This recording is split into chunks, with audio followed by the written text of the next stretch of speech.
Hello, everyone. Welcome, welcome. We'll get started here in a few minutes. Give some time for folks to trickle in, get their audio connected and all that jazz. Yeah, I may have seen a few of you earlier. I know we had a lot of eager people checking in on the room. So yeah, good to see you back here. I see Art, others that I saw earlier. Glad you're back.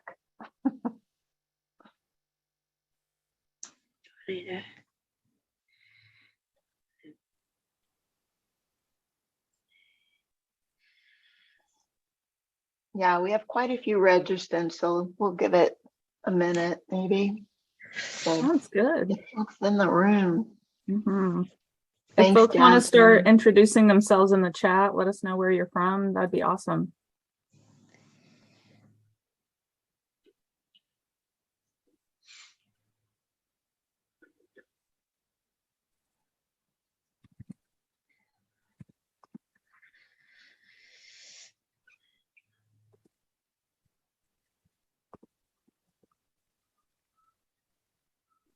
Okay, Shannon, I can keep an eye on the room and admit people whenever you want to get started. Okay, great.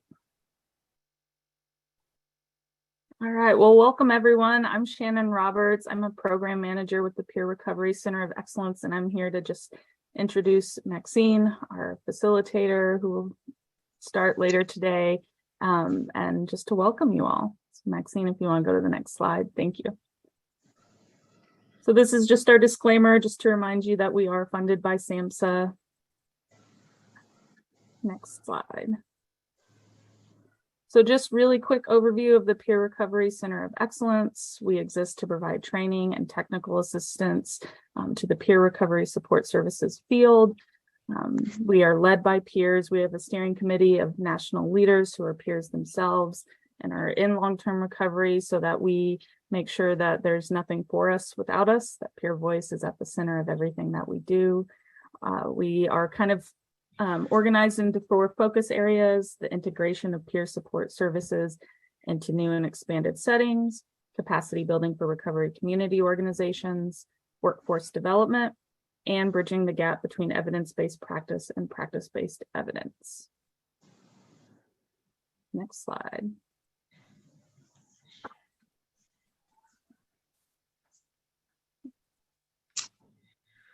All right, so one of the projects that we're focused on is Minority AIDS Initiative. We received some supplemental funding a while back to additionally provide training and technical assistance to support grantees integrating peer recovery support services into their existing HIV prevention and treatment approaches.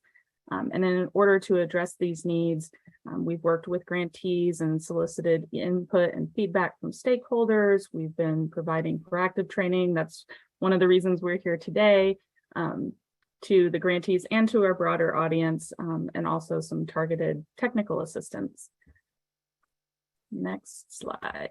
And I will say everyone will get a copy of these slides in a follow-up email from Cindy Christie. And those slides will include all the links. You can find our TA request form, some frequently asked questions, some tip sheets. We have a resource library with tons of resources about peers. And then we also have an info@ email address. If you have any questions, you can reach us there.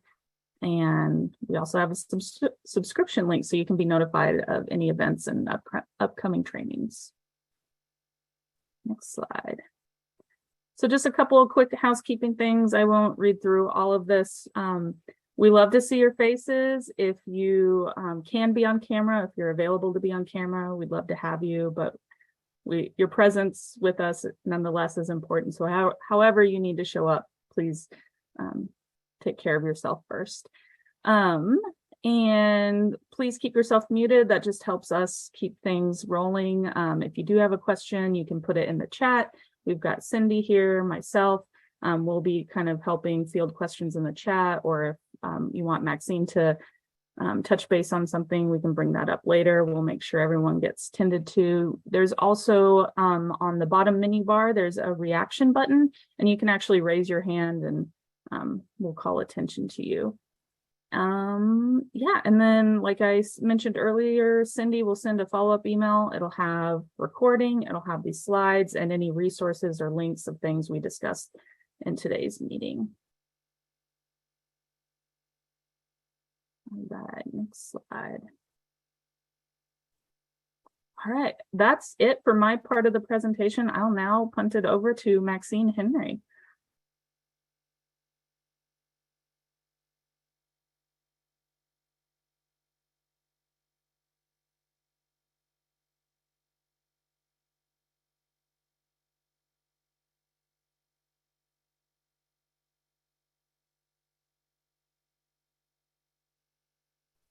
Sorry, when I share my screen, my little thing to unmute myself always disappears and I can't get it back the moment I need to unmute myself.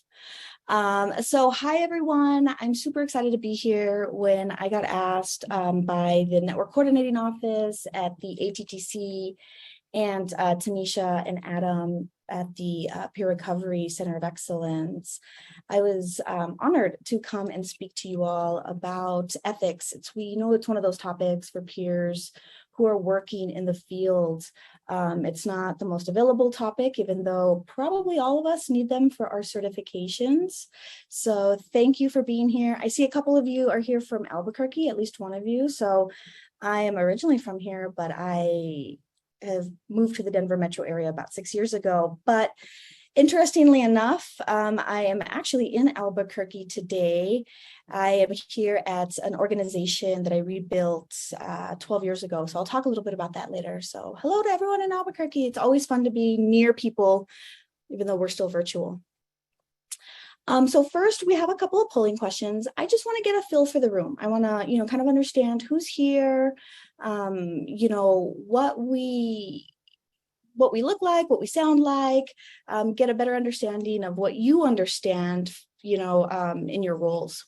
So first, it's which best describes the communities that you work in.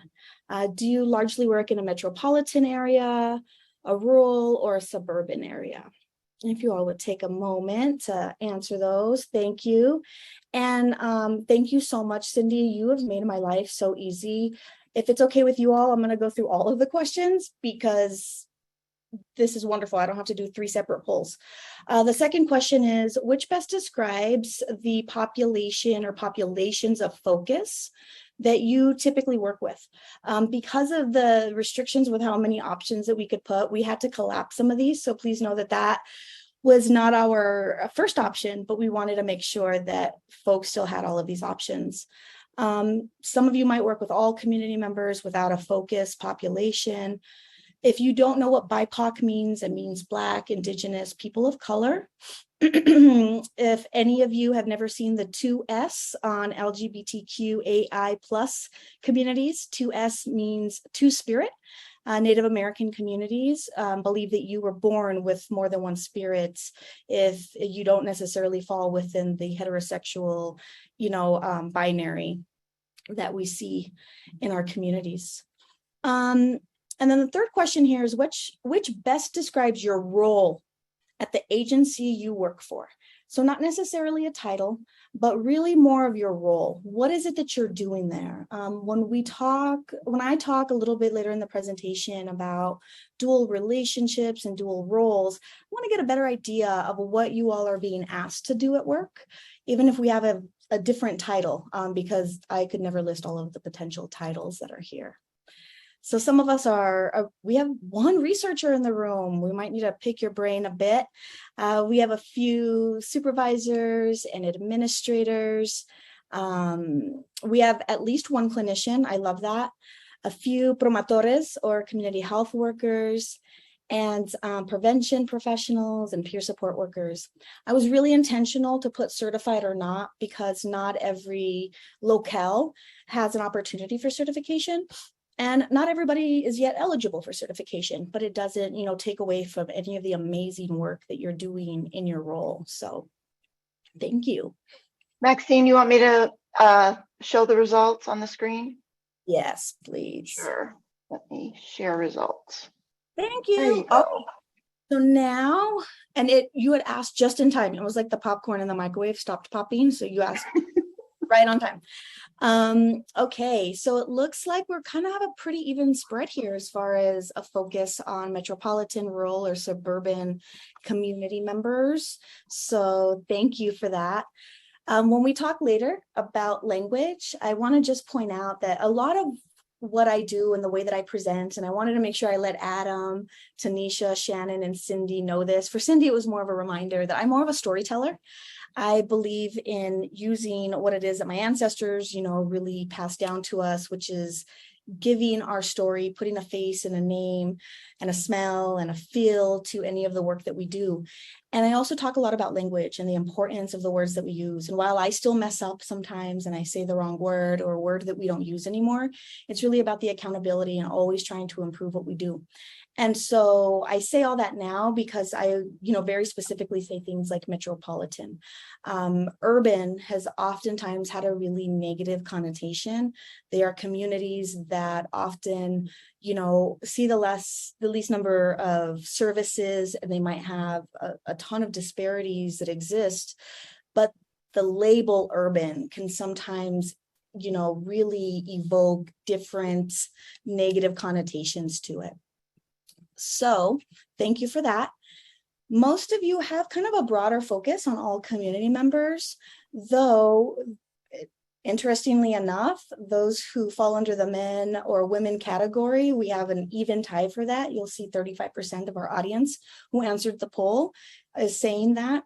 A few of us work with youth and transitional age youth. This, I'm sure ethics is probably, I know it's important to all of us, but it's probably even more a tightrope when we're working with younger folks. Thank you. I also want to point out when we talk about language and ethics is I also make it a point not to say target populations. And the reason being is a lot of our community members, communities I am a part of, have been targeted in a negative way for a very long time. So I try to be very purposeful with my language, and I say words like populations of focus, right? That is a lot less violent language, a lot less kind of negative connotation to those types of words. And then lastly, the role that I asked you all to answer here.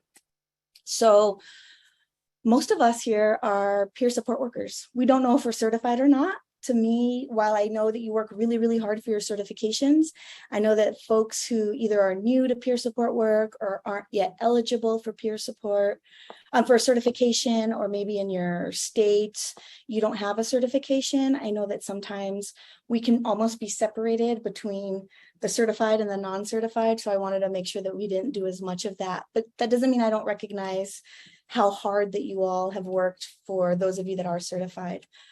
Again, we have a few administrators and supervisors, so please feel free to ask questions, to make comments in the chat box.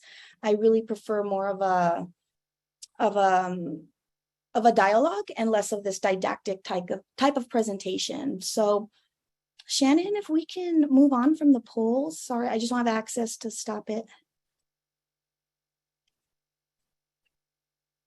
Thank you. All right.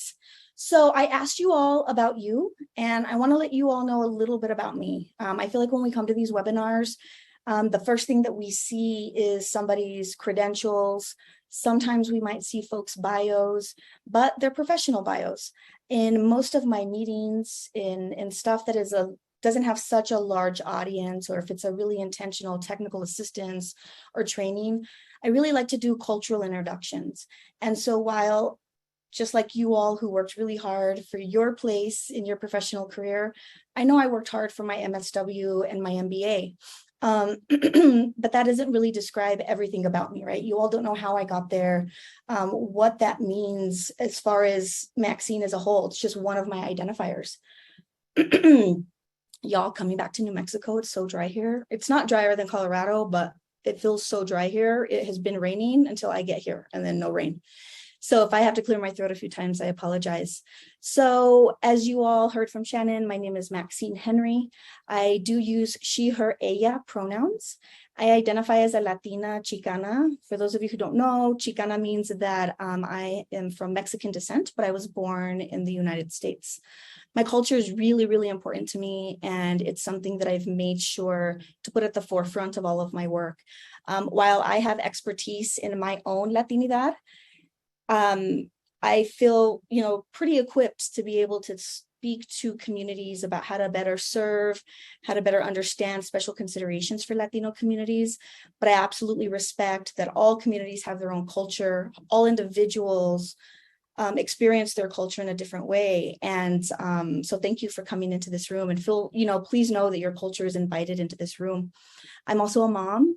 I have two beautiful boys, luckily both mama's boys. And I mean that in a good way. And so a 16-year-old and a 12-year-old.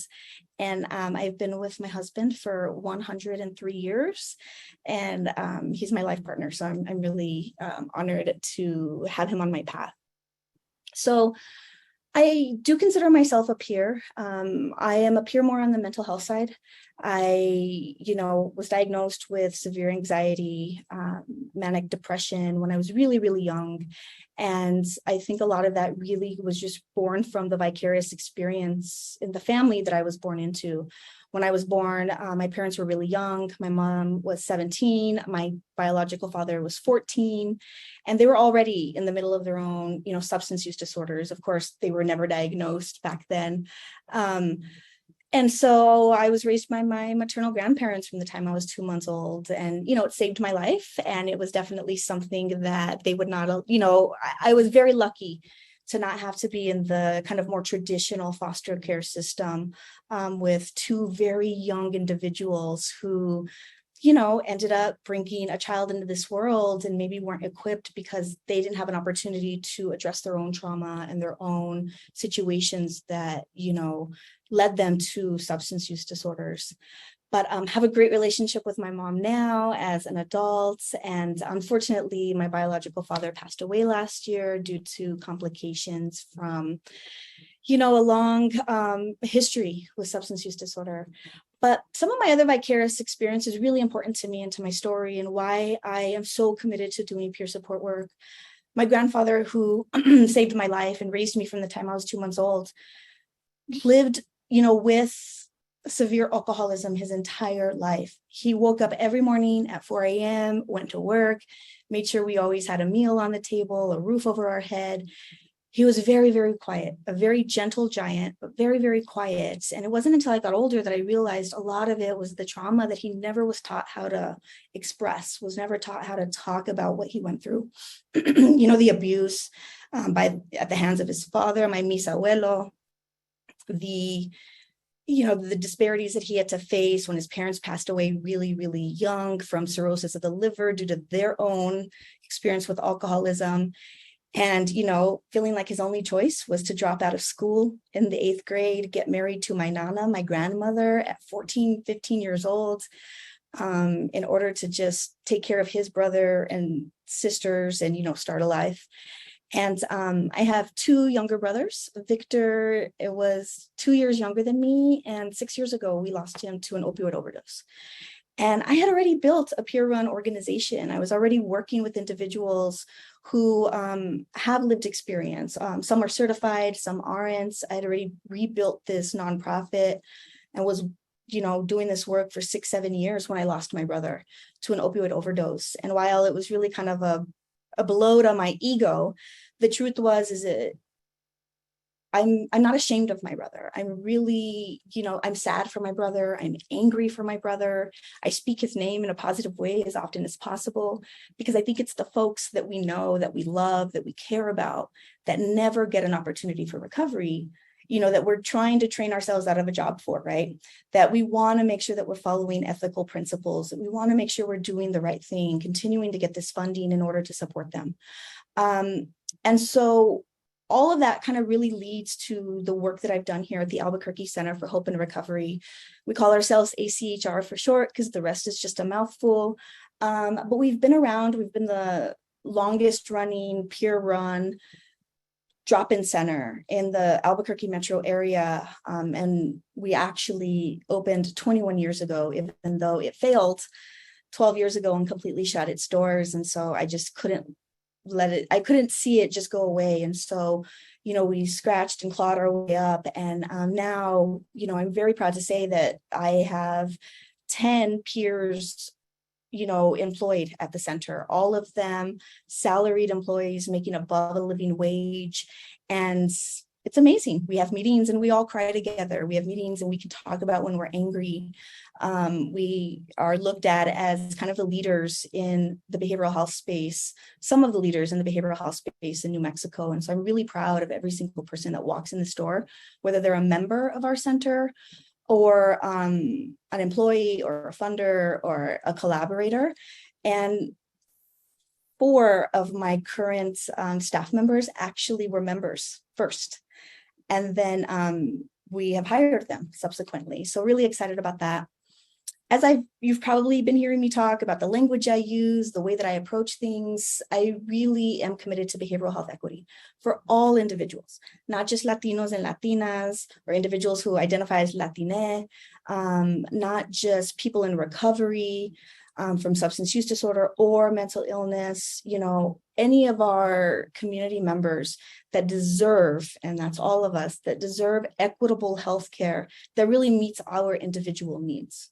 And so people ask me all the time, well, what are the specific things that you can do?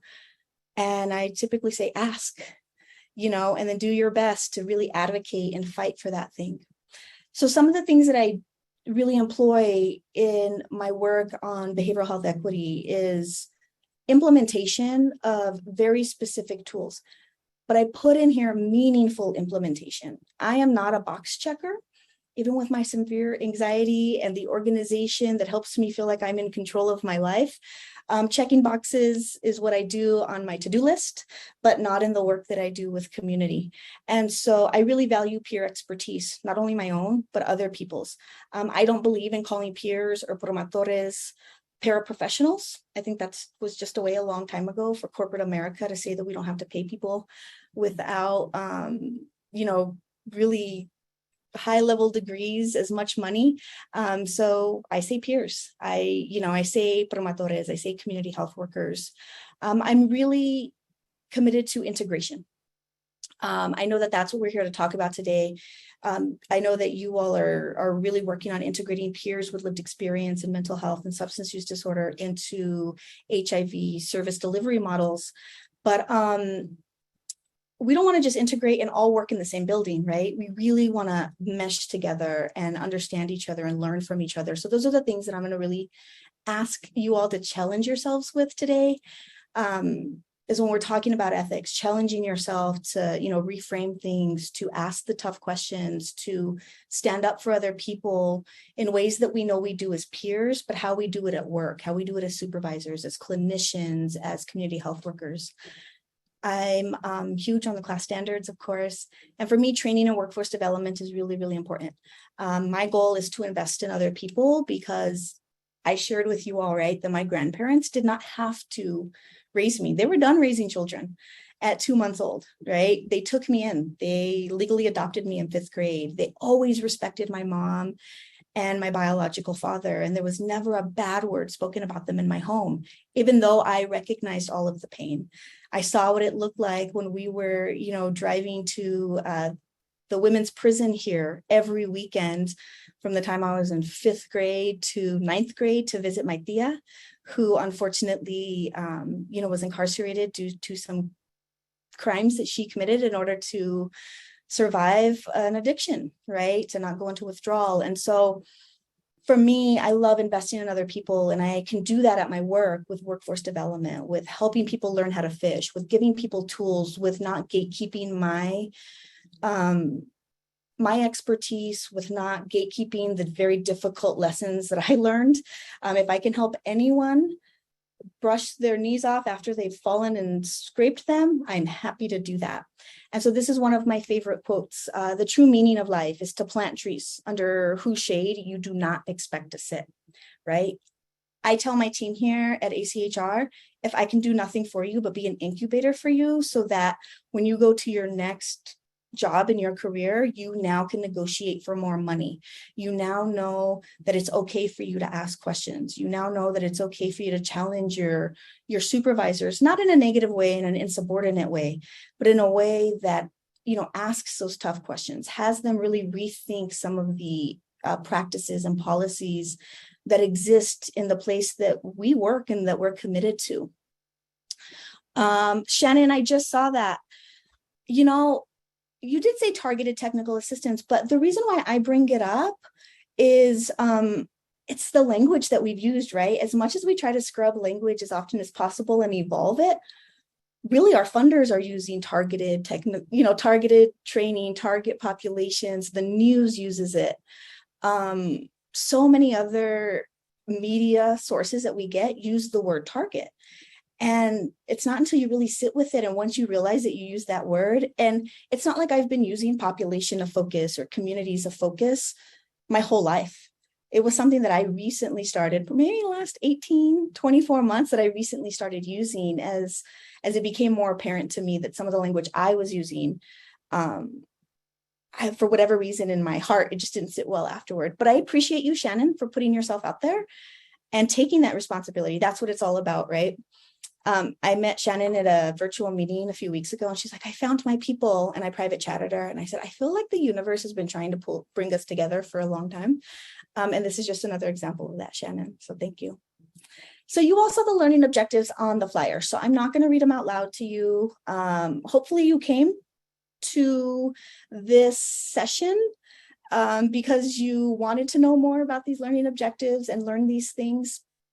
But I really, in all of these learning objectives, I don't do a very didactic, kind of lecture type of presentation. Instead, I do more of a TED Talk, more of a storytelling, more of a, I'm going to challenge you with this, y'all. When you go back, really think about how you can do this. But I want to say some of the things that I am going to ask you to challenge yourself with, I want to recognize that it's really coming from a place where I won't have to deal with the fallout of that challenge if you choose to do it, right? If I'm saying, challenge your administration to let you see your job description, ask them if there's an opportunity to update it. I understand that I can ask you to do that or challenge you to do that or suggest that you do that. But you all are in the space where if you don't feel safe doing that, don't do that. But just, take note of it at least. Watch out for those types of things. Ethics is not just on you all as employees. Really, I see myself as a leader, as an executive director, as a consultant, with the NCO and the peer recovery COE. It is my responsibility to create space where people can challenge me, where people can disagree with me, where people can come to me and really say, I think I did something wrong and I don't know what to do about it, right? Instead of them being so fearful that they're going to get fired. But I recognize that not all of you work for me. Not all of you work with me. And so take care of yourselves first, okay? So we want to look at these practical tools, not only for you all, but tools for you all, if you're not a supervisor in this room, tools for you all to take to your supervisors. If you're not a clinician, but you're being supervised by a clinician, some ideas that you can take to them, some additional ways that you can articulate what it is that your role means as a peer, because not everybody understands that. I really want you all to be able to take back, how supervisors and agencies can really help to just tweak or at least look at their policies and procedures, their practices, in order to help really integrate peers in a more meaningful way.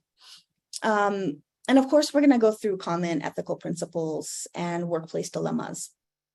So I don't feel like this was the crowd after I spoke to the team that I need to define ethics for.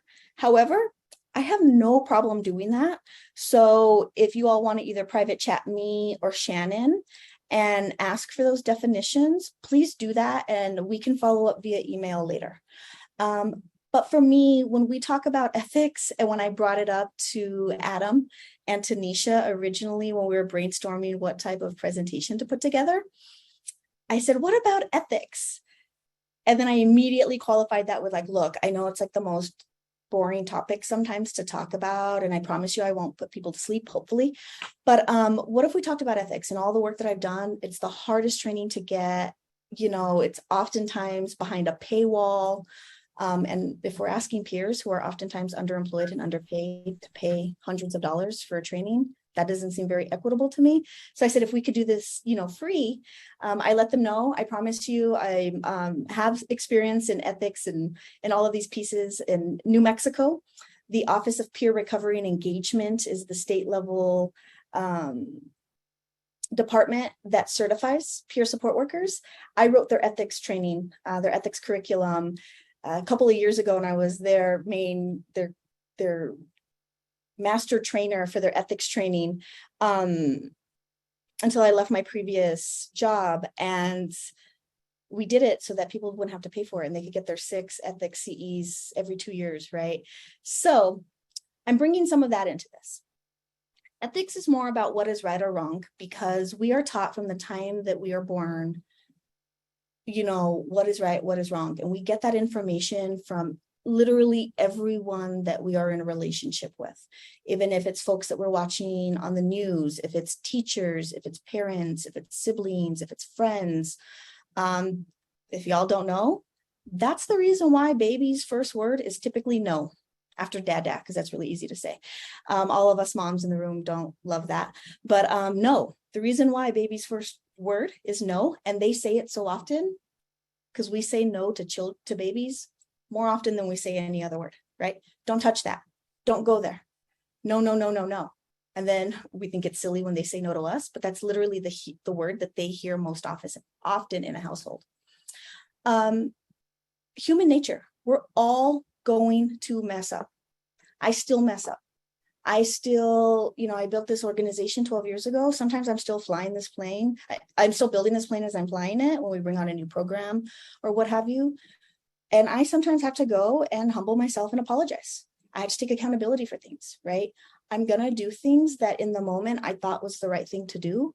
I thought was the rational, legal, whatever thing to do. And then I find out later on that I unintentionally hurt somebody, or I unintentionally said the wrong thing or put the wrong policy in place or the wrong practice in place. We also need to talk about a code of ethics, because all of us, if we are certified, if we're licensed, when I got inducted into the School of Social Work, I had to sign off on a code of ethics. For those of you who aren't yet certified, you will have to sign off on a code of ethics that you're going to adhere to that. We all have a code of ethics. If you look at your policy and procedure manual, there is a code of ethics there, right? Your employer expects you to act ethically. So we see it everywhere, even if we're not necessarily seeing it in written form. Your family has a code of ethics. You know who you can be, who you can't be in front of your family. Your friends have a code of ethics, right? My younger brother, who passed away from an overdose, the reason why I say I'm angry for him is this society, this world never taught him how to be comfortable with any other emotion other than anger. And so he couldn't express his pain in any other way other than anger, and unfortunately for him, opioids. But I'm also angry for him because I often wonder if he didn't have gang tattoos. He did have his wallet on him. He was at a party with friends. They had a code of ethics. They decided not to call the police or an ambulance because they were all using at that party, right? Their code of ethics told them, don't call. I understand why they have that code of ethics. Hard pill to swallow when it is your own brother who literally is passing away from that very thing, right?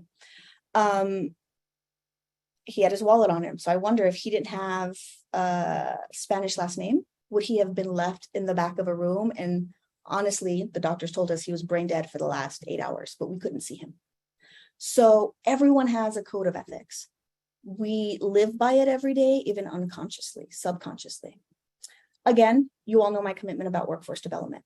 If we are not exploring code of ethics and workplace dilemmas and community dilemmas that we are going to come across, we can never expect to develop people professionally or personally, right? We have to give people the tools that they need in order to do their job well. if we are not telling people about landmines that they are very likely going to step on, we are not doing those folks justice. When we are peers and we are working with members in the community, we are teaching them a code of ethics when we are helping them understand, right? I have worked with people in job development.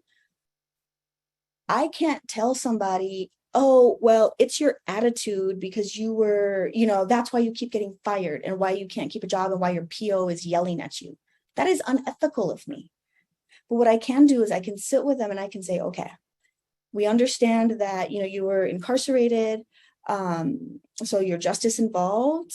I don't come from that perspective because while I visited my tia in prison often, and I understand what a prison smells like and feels like, and the snacks are never good in the vending machine, they're always stale.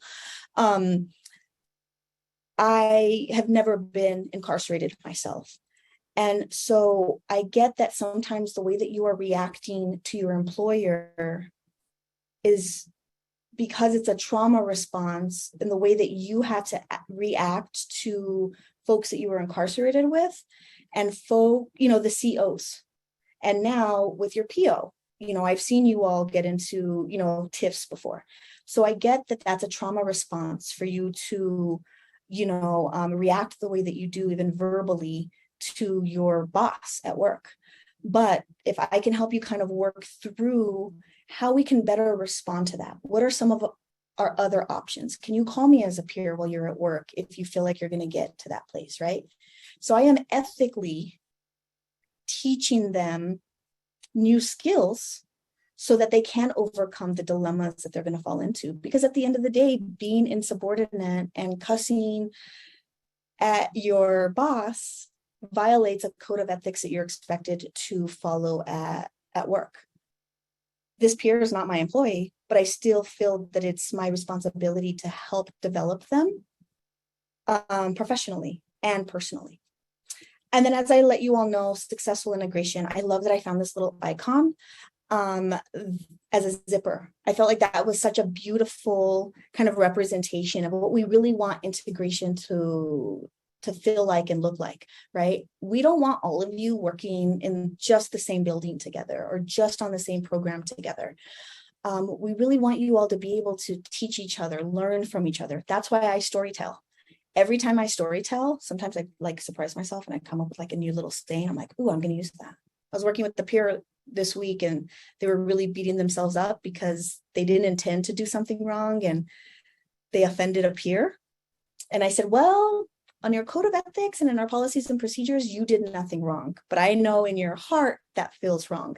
So I said to him, you are not a piñata, so stop treating yourself as one. And I said, that's my new peer teacher. Stop treating yourself like a piñata. So we want to successfully integrate folks, right? We want to integrate our members into the work that we're doing. We want to integrate our peers into the clinical world. We want to integrate the clinicians that we're working with into our peer world.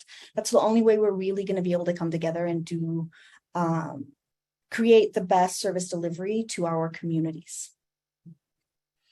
Yep, Shannon, I love the zipper. It's such a good illustration. So I'm going to use that forever now. So y'all see any of my flyers and it has a zipper on it, you all know now. You all were the first to hear why. So when we talk about a code of ethics for peers, you all typically at least said that you would adhere to this code of ethics, right? At least these 5 code of ethics were included. First and foremost, just like doctors, just like nurses, what's at the top of a code of ethics is typically do no harm, right? Do the least amount of harm to somebody that you are serving, to the community that you are in as possible. We should always be acting with integrity. What does that mean? What does integrity mean when we're not being shown that at work by other people, right? How hard is that for us when we have fought so hard to get to where we are? A quality of practice. You might see it worded very differently, but typically they want us to have the highest level of standard of care that we provide. This is the same for everyone who has a code of ethics. We're talking about doctors, nurses, peers, community health workers, clinicians, lawyers, judges. Everyone has to have this type of standard in their code of ethics. Scope, right? Typically, you're only supposed to work within your own scope of work. The reason why I challenge supervisors with this later on, you will see. It's great for us to expect peers who, for some of you, it might be the very first job you've ever had in this type of professional setting. We might expect you to say, hey, you got to work within your scope of work. But if I haven't communicated to you what your scope of work means, if I haven't even told you what SOW stands for, how can I then expect you to actually be able to not violate this code of ethic, right? This code of ethic, I don't even know if that's the right way to say that. This ethical code, apologize. And of course, confidentiality, which we all know might be one of the most gray areas that any of us have experienced. Who do we speak to around confidentiality? What do we say? Are we teaching peers informed consent? And if so, what does that mean? Do peers know what they're a mandated reporter for and what they're not a mandated reporter for, right? So we can tell peers when they sign off on their certification that they're going to adhere to these, that you need to keep confidentiality at all times. But what does that mean? Does that mean that if I know that one of my members or one of my coworkers had a return to use and I'm worried for their safety because I think they might be driving to work under the influence of alcohol, does this mean that I have to keep that confidential? If we're not developing people professionally, they're never going to know how to do that. And then they're putting their own job at risk. They're potentially putting their coworker or a member that they're working with at risk. And they're putting the organization at risk, right? Because again, we didn't create that safe space because we didn't trust them enough to give them all of the information that they need in order to do their job well and to do it ethically. Some of you might have this on your code of ethics, but it makes, and some of you might not, it might be worded very differently, but this is what makes a code of ethics for certified peer support workers uniquely different. We are typically expected, on top of doing all of this other work, serving our community, which is what we all signed up to do, because this is what saved our own lives, or potentially we lost somebody to it, or it saved a family member's life. On top of doing all of our work that is very emotionally expensive, we have to take care of our own recovery, right? So some of your code of ethics might not actually say that. In New Mexico, it does, but it's kind of hidden under integrity. It's kind of hidden sometimes under quality of practice, right? Where you're supposed to know without ever being told necessarily that to act with integrity means that you're not supposed to have a return to use, which I can guarantee anyone's not going to have a return to use, right? That doesn't make sense.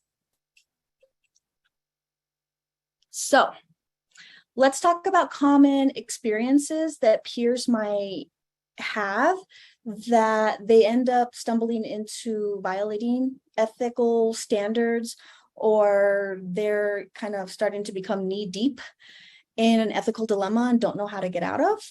I always think of, when I was in middle school, I really thought quicksand was going to be a thing, but I feel like ethical dilemmas are like quicksand, at least the way I imagined quicksand would be. I'm aging myself here, but when Super Mario Brothers 2 came out, they had quicksand. And if any of you know that little, when Luigi would literally fall through the quicksand, that's what I thought it was going to be like. That's what I think ethical dilemmas feel like, right? Is that we're literally sinking in this thing and we can't get out. But everybody's almost watching us get out of, not be able to get out of this thing. So I just mentioned privacy and confidentiality. Some of the ways that this shows up for peers is what I just said, right? Sometimes we're working in programs where eligibility requirements for participants in the community are that they cannot drink or they cannot have a return to use, right? They have to be sober. If I know I'm working with a member and I'm being told that I have to keep everything that we're talking about confidential unless they're a risk of harm to themselves or others, I might not know what I'm supposed to do. I really, have connected with this individual. We've shared our stories with each other. But if I don't say something, I'm violating a policy and procedure at work, and then I'm not being ethical at work. But according to my peer support code of ethics, I'm supposed to also keep things between us confidential.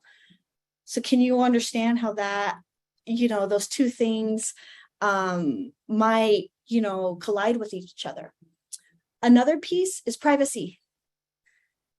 Privacy is very different than confidentiality.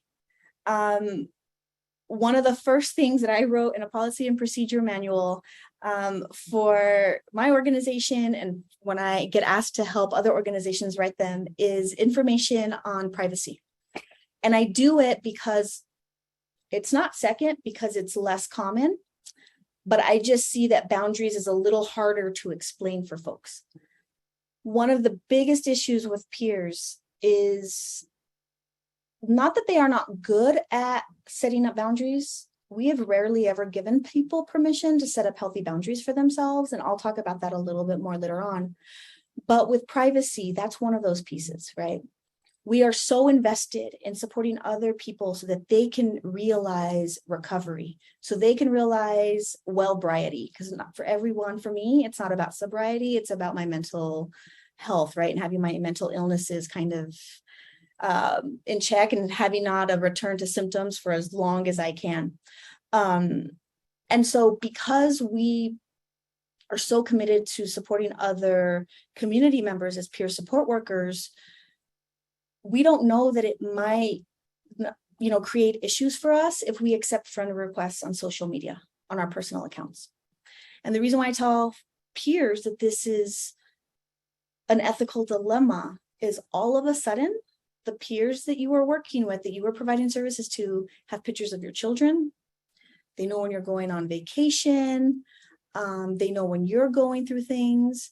Imagine, I don't do this, but if on social media, if I am friends with people on Facebook and people don't know my entire story, and I talk about being a peer in recovery, running a peer run organization, and let's just say I went out to dinner with my husband and I posted a picture of our dinner table and there was a glass of wine, right? I'm immediately going to look like a hypocrite because they're going to say, oh, I thought you were in recovery. I thought you were sober, right? So they're going to start to question, what does that look like? Is this person acting with integrity? But if I don't have that veil, protecting me from my work, all of a sudden I'm exposing myself. I'm also immediately exposed to everything my members are doing because I accepted their friend request. So I know when they're going out and doing things that maybe they shouldn't be if they're posting it online. I know when they're fighting with their partner if they're the type that post it online. So it creates this really uncomfortable situation for folks when you're trying to do individual and or group support, right? Competence is hard. Again, this is not the peer's fault. So any of you who have ever been reprimanded about not, doing things at the highest level of standard, I challenge you to sit back and think, okay, but was I trained to do this? And how can I, in a safe way, ask to be trained and let my supervisor know? Well, you wanted me to put all of my meetings with members on my Outlook calendar, but you never showed me how to do that. And now I'm getting written up for not counting my time correctly, right? Or you didn't tell me I had to save my receipt and bring it back in order to get reimbursed for this thing. And it's not that I'm dumb. It's not that I'm trying to be insubordinate. It's that you never told me to do that because you assumed that I knew how to do that. Dual relationships is a big issue for us. Most of us, that's why we're called peer support workers, if that's what we are. We oftentimes might be receiving services that the folks that we're serving are also accessing, right? So I have staff members at ACHR who are going to AA and NA groups, and they sometimes see the members that they are serving at work at these same AA meetings, right? So it immediately creates a dual relationship for them. And so I have to challenge the peers that work with me to nudge members that they're working with, like, oh, hey, I saw you at AA last night. What did you think of what so-and-so said, right? To get themselves out of an ethical dilemma, to get themselves out of an uncomfortable situation, being able to say, yeah, I did see you last night, but the reason why I didn't say hi to you or I didn't bring it up today is, I'm really bound by this ethical code that says that I need to give you your space. And so I really need to ask you to do the same for me when we're in session. Because I go to AA because it's anonymous. So if we can make sure that we don't do that, right? And then kind of move the conversation over. It's something I work it with all the time. Yes, Lori, SAMHSA is working on a standardized set of competencies, which I'm so excited about. And my hope is that it's a tool that we'll all be able to use to really talk about the nuances for peers and the folks that they're working with. So thank you for bringing that up. And people have dual relationships in other ways too.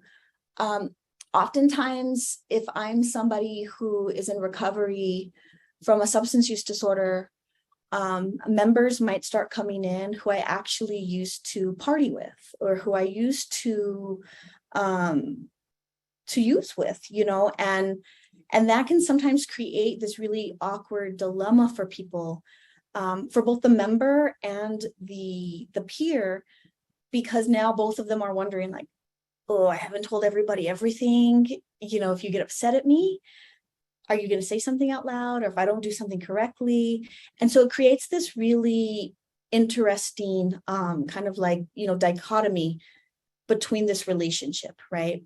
I mentioned to you all that a few of my staff members were actually members receiving services from ACHR once. And the first thing I talk about them when we onboard them is you're going to have dual relationships because you used to be in the groups at ACHR with these folks, and now you're facilitating that group. And so we really work on boundaries, number one, and I give them all of the tools that they need to be resourced with in order to create safe boundaries. If that means for them, I can't facilitate this group anymore. If that means, giving them language that they can use in order to set up those boundaries and let people know, like, hey, I know I used to take this, I used to participate in this group with you. But now that I'm facilitating it, I want you to know that what happened when I was a participant of this group still stays there, right? I'm not going to bring that into the work that I do here as often as possible. And if I do, call me out on it and let me know. And, I'll take accountability for that. And it really helps individuals not step on that landmine because they're inevitably going to do it. And then lastly here, it's a return to use or a return to symptoms. Again, I'll just point out that most of you all probably already know this, but for those of you who are not peer support workers, really trying to move away from the term relapse, right? Relapse is a really blaming word. I do a lot of work that ends up getting translated into Spanish or is developed by Latino communities for Latino communities, and it originates in Spanish. And if you think relapse is blaming in English, it's even more blaming in Spanish. So I would say that, as much as you can, if you can, this is one of the things I want to challenge you with, your language. Use return to use, return to symptoms. Tammy, a client asked me to be at his baptism. Is that considered a dual relationship? It depends. If you go to the same church as this individual, you're already in a dual relationship with this person. If this person, Tammy, invited you to his baptism as a church member, he's asking you as a church member from a dual relationship. If he's asking you at work, he's asking you as a peer, right? I would refer first to your supervisor, your policies and procedures. In my setting, it's one of the things that I very clearly identified for people, what they should consider going to for members and what they shouldn't consider going to for members, and politely declining. And I'll tell you all later, if nothing else, they are allowed to throw me under the bus. But if let's say that this member that you're working with, this client that you're working with, one of the things that is helping them through their recovery is their journey on their spiritual health. And a milestone for them is getting baptized. And they are inviting community members or people in their circle that have supported them through their recovery. I would say let your supervisor know that you've been invited to this baptism and ask for permission if you can go, so that way everybody knows. And if it's okay with your supervisor, by all means, go. If it's uncomfortable for you, blame policy and procedure. If you're not sure how to say no to somebody, right? Just because you're somebody's peer support worker does not mean that you have to do every single thing that they ask you to do. There have to be those healthy boundaries for you, but I would highly recommend that you ask your supervisor, and if it's something you feel comfortable going to and it's a part of the work that you're doing with them, definitely go and support. My members go to court with folks all the time. I would meet when I lived here. I would meet peers in recovery that I was doing job development with. I would meet them at their interviews, and we would do jumping jacks outside if we could, or we would just scream outside and like get all the nerves out.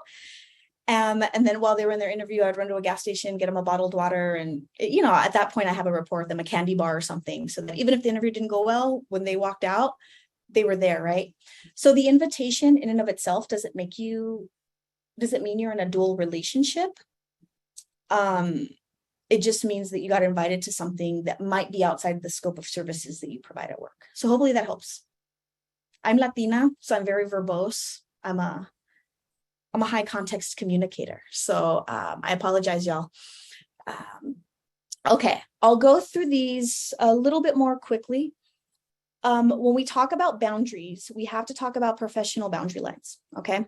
So what oftentimes happens is that peers, you know, are participating, engaging in, accessing a whole bunch of different types of services. I know for me, I don't see peer support as a replacement of clinical services. I see us as adjacent to, integrated into, but because of that, we have experience, sometimes a very negative experience, right? Some peers have experienced spiritual abuse. Some peers have not had really great experiences with therapists or with counselors.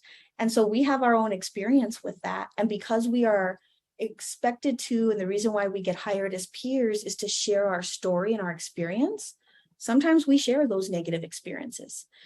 And so what we oftentimes see happen as an ethical dilemma is that peer support workers, peer coaches will start to kind of mimic other roles. And then we inadvertently, not on purpose, not with any intent for malice, we start to kind of take on those other roles, and we inadvertently cross those professional boundaries. So if you all are peers, I highly recommend that you challenge yourself to think about these things and to really go back and try not to do them. And if you're supervisors of peers or you're working alongside peers, so also do this yourself, but to also challenge peers that you're working with not to do this. So for instance, I am crossing a professional line as a peer support worker if I am guiding somebody through the 12 steps. Or if I decide, okay, today at our one-on-one individual peer support session, we're gonna pretend like it's an AA meeting, and that's how we're gonna start, right? I'm crossing those boundaries. If I am not hired as a clinician and I'm a peer, even if I'm a community health worker, I'm crossing those lines if I start to say, ooh, you know, that sounds a lot like my diagnosis that I got with severe anxiety. I think you have severe anxiety like me. I know I'm not diagnosing them in a formal way, but I am diagnosing them. Why? Because they're hearing that, right? And they trust us. So they're going to start to think like, oh my gosh, I have severe anxiety. This is not good for me. I need to go get medication, or do I not get medication? Do I need a therapist? How do I explain this? In some cultural groups, having anxiety is not a good thing. Our families are not excited to hear about that. We don't talk about those things. If I'm hired as a peer, if I am issue or problem focused, meaning that I want to talk about the issues in order to create a treatment plan, I'm crossing professional boundaries with clinicians who that's their job to do that. That's their scope of work. In all of these, I promise you, I'm confusing the members I'm working with 100% because they're not sure, am I their clinician? Am I their sponsor, right? If I'm not hired to be somebody's sponsor, and typically you're not because you do that for free at AA or NA or CA or GA, if I'm your member and I'm not allowed to answer my work phone or give you my personal cell phone number, if I think you're my sponsor, I'm probably going to call you at 3 a.m. And I'm going to tell you things, and I'm going to expect to have access to you like I do with my sponsor. So I've just set myself up as a peer to have to play that role because that's what I've created as an expectation for the folks that I'm working with. I'm doing the same thing as a medical provider. Again, if I'm diagnosing, if I'm giving medical advice, but also if I'm giving opinions or if I'm making statements about the medications that you're being prescribed, like, oh, when I took that, it messed me up. It did not feel good. If I were you, I wouldn't take it. Or just take half. Or you know what, if you take 2, you're going to be perfectly fine. Not only legally liable for that kind of stuff, right? But also you're crossing those boundaries. You're confusing yourself. You're confusing the members you're working with. And the same with clergy. If I'm interpreting religious doctrine for you and say, no, what the Bible meant to say was this. Or if I'm saying, well, in the Torah, what you really should get from that is this. I'm interpreting religious doctrine. I can help you work through forgiving yourself. If you have wronged me, let's say at our last, peer support individual session, you cussed at me, you threw all my papers off the desk, and you just stormed out the door. And then the next time I see you and you apologize, I can give you that type of forgiveness. But I cannot give you absolution and forgiveness as a peer in your life. I can't say, I forgive you, for all of the pains that you have contributed to in your family. I can't do that as a peer. A pastor can do that. A priest can do that. A peer support worker should not be doing that, right? So if you all can see, even in this explanation, and they go into more detail, the Great Lakes ATTC, I want to say it was, put together this beautiful list where I got this from in a lot more detail with a lot more nuance. And I did put the citation in the slides. So I put the direct link to the document. It was put out like in 2012. I couldn't find the actual citation, that's why I put 2022 because that's when I accessed it. But I highly recommend you all go to take a look at that. But I do want to make a very clear distinction. If I am a peer first, but I am also a clinician, I have to be very clear about what I am expected to do at work. So if I am a peer, a certified peer, but I'm also a licensed clinician and I am hired as a clinician, this doesn't count for you. Then be a clinician, right? Do the things that you're expected to do as a clinician, but please don't do the other things as a medical provider, as clergy, or a sponsor. Motivational interviewing and cognitive behavioral therapy, Tanya, beautiful question. Again, I'm going to sound like a broken record. That depends on your agency. I know a lot of peer-run agencies who don't like motivational interviewing. Don't know why. That's their choice. I believe that the more tools we can give people, the better. Cognitive behavioral therapy, both of them, MI and CBT, you have to be trained to do it. So it is not okay for any of us to say, oh, you've sat in 3 sessions with me. I'm a trained motivational interviewer. You sat in 3 sessions with me, so just go ahead and do it at your next session. This is what you could do. No. Might you be able to take some pieces from it, right? Which are just skill building? Absolutely. Could I teach you how to ask more direct questions? Yes, but you can't call yourself a motivational interviewer, right? Until you go and get that training. Cognitive behavioral therapy, I think, is even that much more, kind of specific. And so unless you are being trained to do that, and in some places certified to do that, I highly recommend that you don't do that. And you don't let people know, oh, we're going to practice cognitive behavioral health therapy here. So get folks trained, y'all. That's part of workforce development. Invest in people. You might not ever sit under the shade of that tree. They might in a year, go do beautiful CBT for another agency and you paid for them to go through that training. But guess what? You all live in the same community. You're going to still be helping folks. Hopefully that answered your question, Tanya. Yes, Ruth, it is differentiated in the first day of CCAR. And I love that you pointed that out. And I want to remind all of you that while it is in the first day of CCAR, I remember anytime I've taken a course, I'm really excited while I'm taking it. And then 5 years later, when I'm doing the work, I very easily kind of like drift off into the, I know this, but I'm practicing something different. So that's where one of those challenges comes in, is making sure, sorry, I'm borrowing my associate director's office and her phone was in here. I didn't know that. Making sure that we're continually doing this workforce development in order to support people through this, to remind them, to give them the skills to do that as the world changes. Strict guidelines to what would be competent at MI. From the way I've always understood it, Cindy, it's you actually have to be trained by a MINT trainer. So you have to go through the formal training.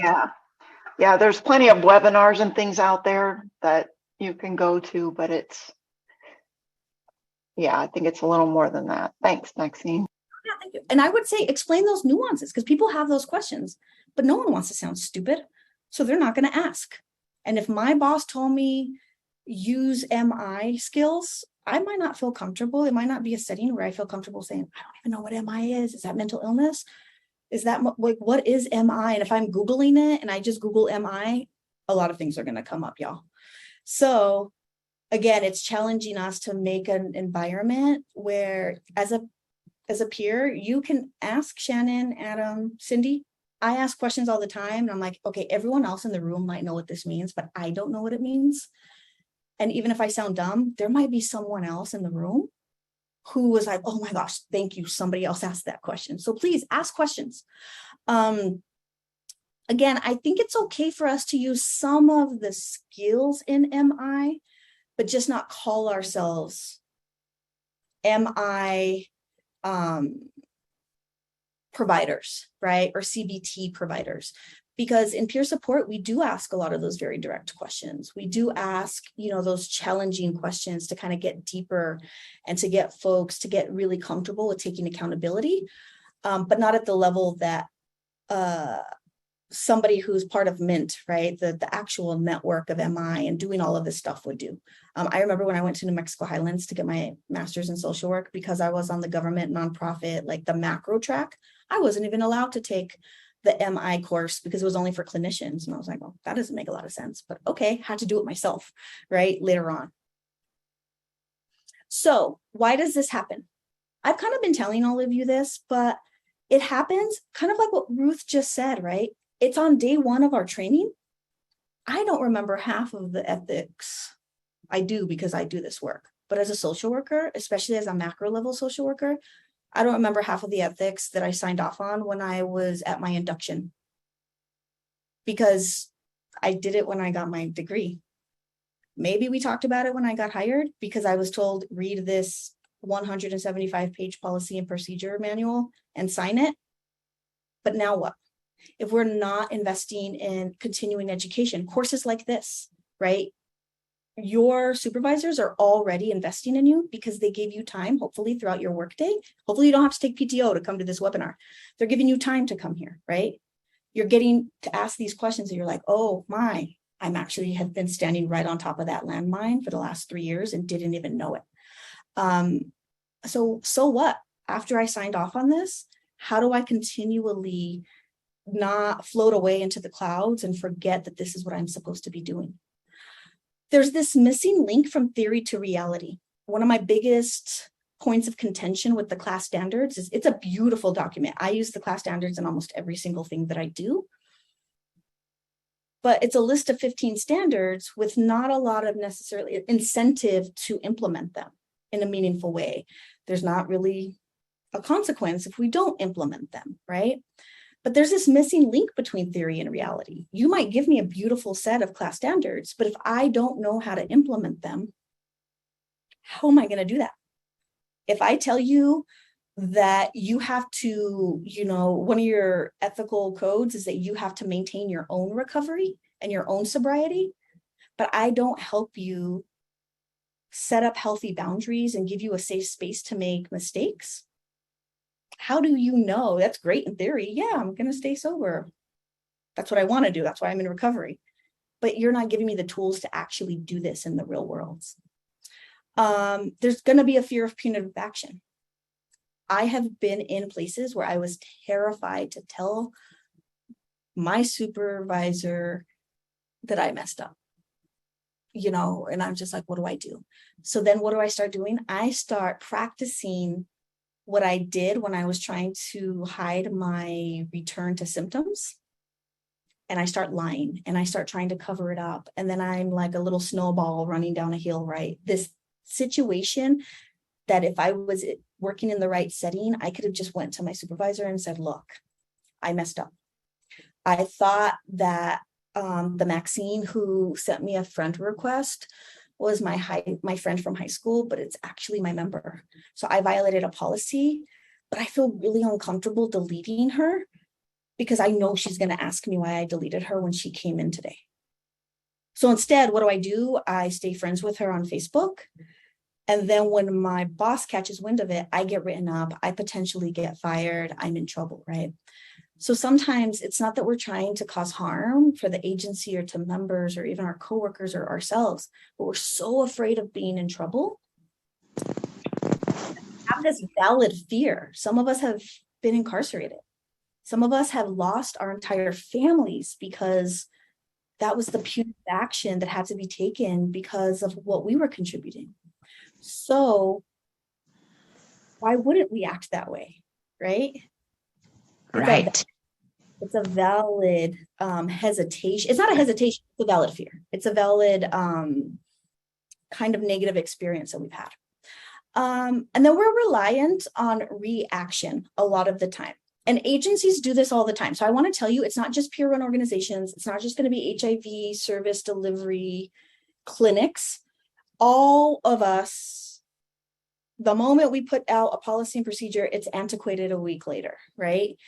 But especially with agencies that are integrating peer support workers, we really rely on reacting to things, right? Well, I'll just wait until it's an issue, because if it's not an issue and I don't do forward thinking, then maybe it'll never come up. And then what are we doing? We're reacting to it when something happens.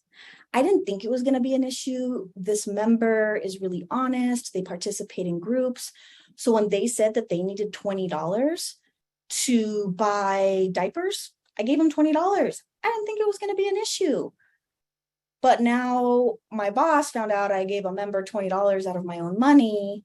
And now my boss has to figure out how to, fix the issue or work through it or change a policy or whatever that looks like. So the more that we can be proactive, forward think, continuing education, invest in people's development, the better off we'll be. I cannot say that word, Lori, which is why I did not put it on my slide. But yes, it is that word that starts with an I, which means it's unintentional harm. It's actually the most common way that especially peers in recovery at work get into ethical dilemmas. It's not intentional. They really are trying to do the right thing. They're trying to do the best thing. They're trying to show up for people the way that people showed up for them, the way that they had to show up for themselves. But it snowballs really quickly. So as a supervisor, as a leader, I want to let you all know, leader is regardless of title, right? We have to really do the work to prevent and or overcome ethical dilemmas when they inevitably happen. So as a leader at work, but I really put the onus on leadership, on decision makers, on policy makers at work. We have to build linkages for folks. As somebody in leadership, I have to link the peers that I'm working with to the MAI grantees. I should be linking them to the Peer Recovery Center of Excellence, to the ATTC, to the PTTC, to the local collaborators in our community. I need to build real linkages to the clinicians at the other end of the hospital so that they can, know each other, ask each other for help, ask each other questions, know how to refer someone. We have to build those linkages for them. We can't keep expecting people to overcome a chasm, but we didn't help them build a bridge to that. There's no way across that chasm. So we have to build that. That is our responsibility. Again, by doing that, we build those internal and external supports. We need to make equitable policies and procedures, y'all. We have to do it. If you are hiring and integrating peers in recovery and in your policies and procedures, there is not at least a very clear and communicated policy in there that protects individuals who might have a return to use or a return to symptoms, you're setting people up for failure. Will every single person in recovery have a return to use or a return to symptoms? Absolutely not. But if it does happen, are we automatically going to fire someone? Is there something we could do to show up for them, to advocate? And I get that this is difficult. I get that for some of us, we work in huge hospital systems. And the lawyers are going to have to get involved and our funders aren't going to like it. But can we have that conversation? Do our peers have access to an EAP program? If we're a small organization and we don't have an EAP program, are there some policies that we can put in place, right? Can we reach out to other peer-run organizations that we know? Can we reach out to the Peer Recovery Center of Excellence and ask for free technical assistance and say, we're really concerned that we want to support the peers that we're integrating into our organization. So can you help us take a look at our policies and procedures and make sure that they're equitable for peers as well? Of course we need equitable policies and procedures for genders, for ethnicities, for races, for ages, all of those pieces. But we also need them for individuals that have lived experience, that have different types of expertise. And I cannot stress to you enough, a clear and updated and access to that job description. I have worked with so many peers, and the reason why they get into so much trouble at work is that it's that I word, they unintentionally violate an ethical code or a policy or a procedure. And the reason why they do it is they have never seen their job description, or their job description doesn't make sense, or it hasn't been updated since 1976, and we don't do any of those programs anymore. The onus, again, is on leadership. We have to have very clear and updated job descriptions. Ask to see your job description. Again, remember that caveat I give you. If you don't feel safe, you can't. I get that you can't do it. If you have not seen your job description, ask for it. Ask in supervision.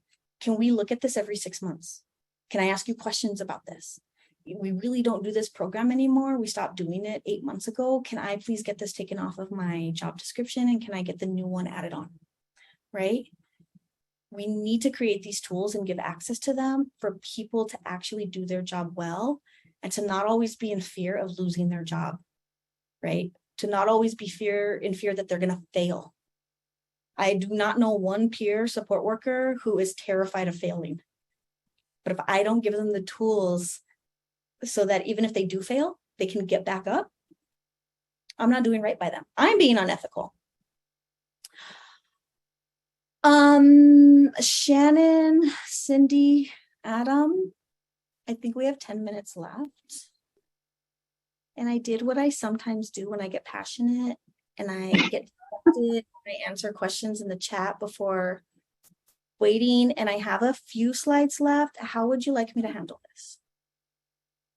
I'm going to leave that up to you, Maxine. I think you're doing a marvelous job. I'm sure others would agree, and we'd love to hear more. But please go ahead and put your questions in if you have them. I'll bug Maxine to answer them after the webinar, and I know she'll get back to you. Okay? And she never bugs me, y'all, but if you all never. it gives me more time to spend with Cindy offline. So please ask a ton of questions, because then Yes. Go for it, Maxine. Thank you. So SAMHSA has a beautiful document. Again, it was put out a while back, 2012, but I think it's still very relevant. And they talk about clinical supervision of peers. Okay, and just really any supervision of peers. But we know that when all of this kind of started 10, 15 years ago, it was really about integrating people with lived experience into clinical settings, right? So that's why a lot of the language you'll see is very kind of geared toward them. But SAMHSA really outlines what administrative, educative, and supportive supervision looks like. We can't do supervision for peers in the same way that we do it for clinicians. They have different scopes of work, right? So what I do is I take that kind of like triangle of really strong, robust supervision that SAMHSA was so kind to outline for us. And I challenge both peers and clinical staff who are supervising peers. And the reason why I also challenge peers is because sometimes peers are lucky enough to supervise peers, and sometimes peers are lucky enough to have supervision from other peers. But we can look at the exact same standards of robust supervision, but you could look at them from a different perspective for both people in the room. For the same standard in administrative supervision, we can work with the peer in order to equip them and resource them so that they are able to do the highest quality of work. And if they're slipping and we know we've resourced them, while in regular supervision, weekly, biweekly, whenever you have it, we can talk about that before it becomes an issue, before we have to get punitive. We can work with them proactively so that it doesn't get worse. But as a supervisor, I need to talk to them. Why is that important? It's about fidelity to our scope of work, right? That's the perspective I'm going to come to. And I'm going to tell them, it's not you. You're not doing something wrong. I'm not picking on you. It's that we need to really understand this scope of work. And if I'm a clinician supervising another clinician that is supervising a peer, I need to remind them they have to stick to their scope of work. They should not be writing notes that are very clinical. They have to write peer-based notes. You know, we have to allow them to stick to their scope of work. So I should be, if I'm integrating peers in my agency, I should be supervising clinical staff and showing them the peer scope of work, showing them the peer's job description and saying, this is what it needs to look like. And this is what I need you to support them in doing, and, you know, not making them feel bad about their notes. If I am supervising peers, I want to create for them a venue for peer-focused professional development. I want to give them time during work, paid time, to come to webinars like this, to get their CEs. If I have to pay for an ethics training, because there's not one available to them, I have to find funding to do that. That's at least that's Maxine's expectation. If I'm supervising clinical staff working with peers, I need to focus on knowledge, skills, and attitudes, right? And now we're talking about educative supervision that SAMHSA outlines. So, okay, we're all gonna practice ethnocentrism, but if I can help you understand the types of skills that we are building with peers and how your skills can actually support them, you're trained in MI. It would be great keeping to the fidelity of their scope of work and recognizing that they're not yet trained. If you can give them if you can share with them one or two skills that you use in MI. Supervision of peers, most people are not given permission. And then if they are expected to practice self-care, we don't always give them the space, the time, and the resources to practice self-care. So we really have to do that. Promote self-care practices, write them into your policies. Encourage people to take mental health days if you have paid time off. Don't question peers up and down. Why are you taking PTO? What do you mean? It's theirs. If they earned it, let them take it. Encourage them. If you're telling people, I need all of you to practice self-care, but now that you're working from home, I want you on 12 hours a day of Zoom meetings. First of all, when are they going to do their work? More importantly, when are they actually going to practice that self-care? And then what are they doing? They're failing you. And then when they are overwhelmed at work and you're potentially even putting their sobriety or their recovery at risk, and then we want to blame them, right? And then we're punitive.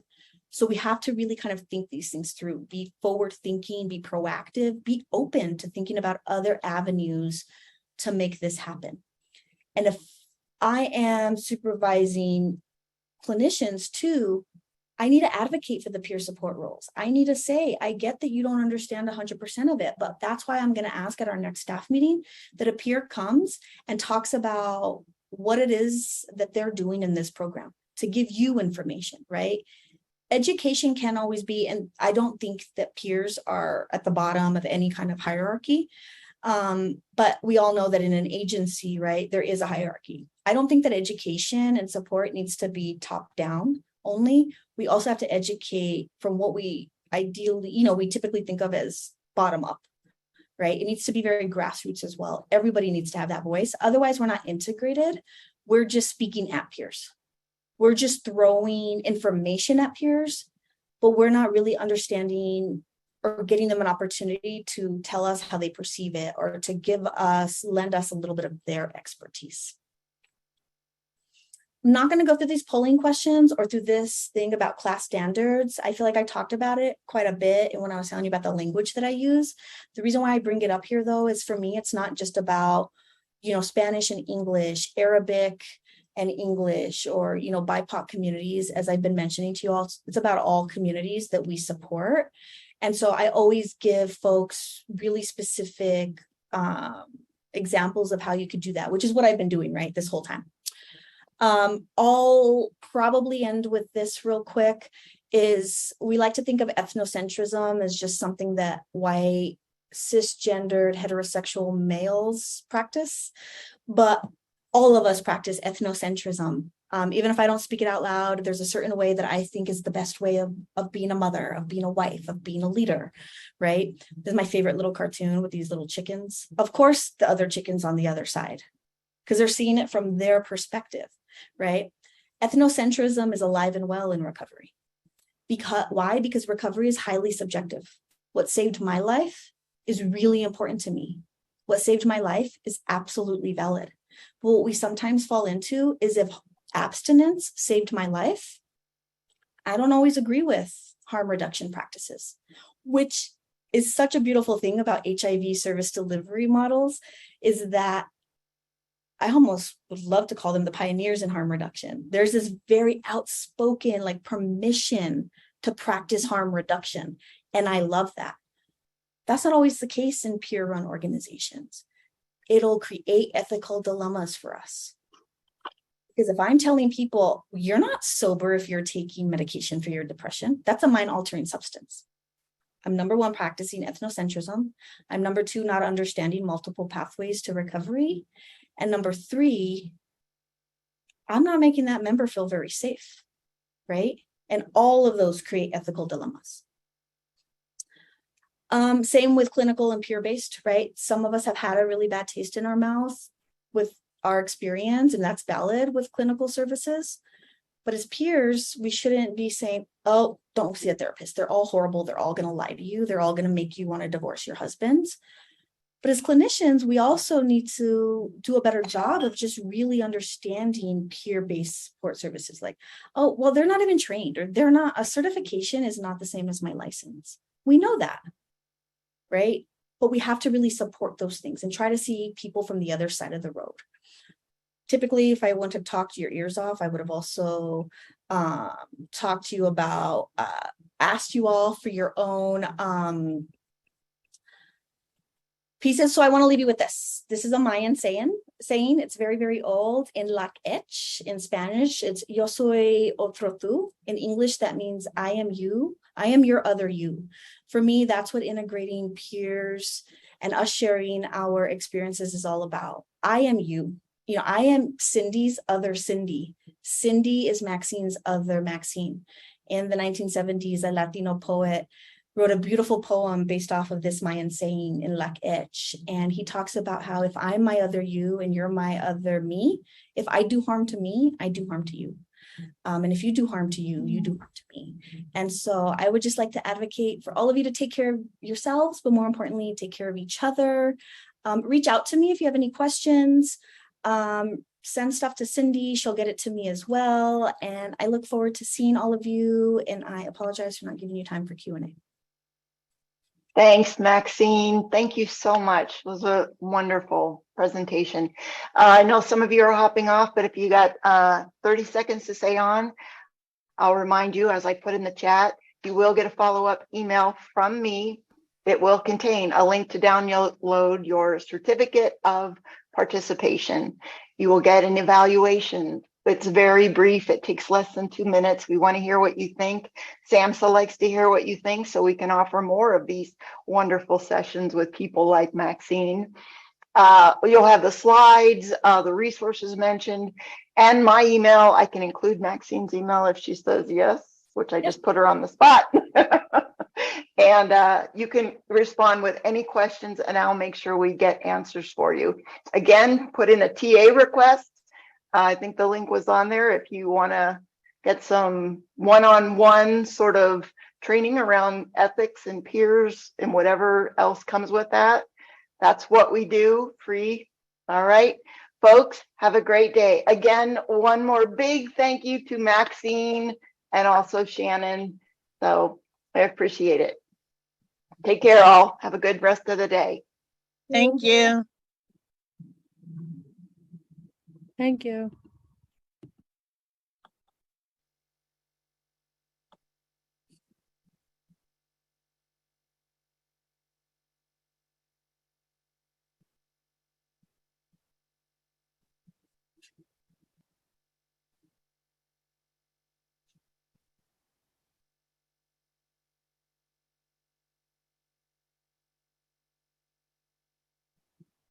Shannon, are you okay if I stop recording? Absolutely.